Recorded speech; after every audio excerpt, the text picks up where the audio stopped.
Hej, vi har ofte fået spørgsmål om, hvor vi skal fiske hen og hvordan vi skal gøre, så det vil jeg gerne fortælle jer en lille smule om.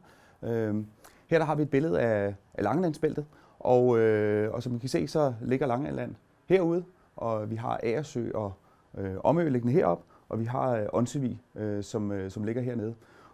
Og i de næste par klip, der vil vi fortælle lidt om, hvor man fanger de forskellige arter. Yes. Når I skal fiske skrubber, så er det sådan, at skrubberne har en forkærlighed for at være på lidt lavere vand. Så i modsætning til rødspætterne, som godt kan lide at leve på vrag og på dybt vand og kan egentlig færdes på mange forskellige dybder, så skal I fange skrubben på vand fra en 2-3 meter ud til 12-13 meter. Og kigger man på kortet her over Langelandsbæltet, jamen så vil I se, at der er et utal af pladser, og der er søkortet en rigtig, rigtig godt hjælpemiddel. Heroppe der ligger Agersø og Omø, masser af grunde. Herover der ligger Langeland, og hele kanten af Langeland er et fantastisk område. Og så selvfølgelig ikke glemme hele området ude omkring Onsevig.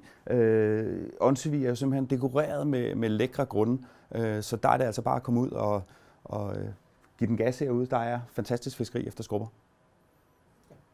Hvad for nogle takler skal man fiske med? Jamen, der findes jo rigtig, rigtig mange forskellige slags, og der er rigtig mange forskellige idéer om, hvad der er bedst, om der skal være lokkeskeer på, eller det skal være med pirk, eller det skal være et traditionelt købeforfang.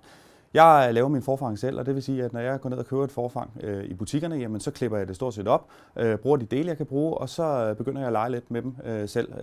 Det her, det er et glideforfang. Det vil sige, at der er i toppen en lille bitte glidebom. Den har ikke så frygtelig stor funktion, andet end at den er let at skifte. Hvis man knækker en line eller et eller andet, så er det let at justere på.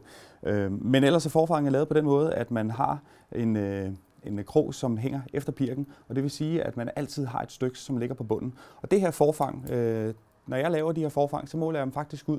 Så når man ligger fra en drivende båd, jamen så er det sådan, at så vil der altid være en lille smule afdrift, og det vil sige, at linen vil gå skråt væk fra båden.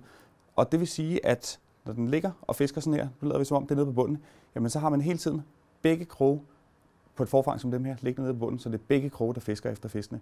Det her det er et forfang, som er standard. Det her det er et forfang, som jeg bruger både til rødspætter og skrubber og isinger. Når vi snakker sletvar og pikvar, så er det en helt anden teknik, og så er det et helt andet forfang, man bruger. Men til de 3 traditionelle fladfiskearter, der fungerer det her rigtig godt. Nu har jeg prøvet at give jer nogle fif til at blive bedre fladfiskefiskere og give jer lidt tips til fiskepladser. Det her det er selvfølgelig ingen facitliste. Det er min erfaring igennem en masse år. I skal selvfølgelig ud og danne jeres egen erfaring og fiske på den måde, som I gør, men måske der er noget, I kan bruge i det her. Og så ellers vil jeg sige held og lykke, og håber vi ses til DM i fladfisk til september. Hej.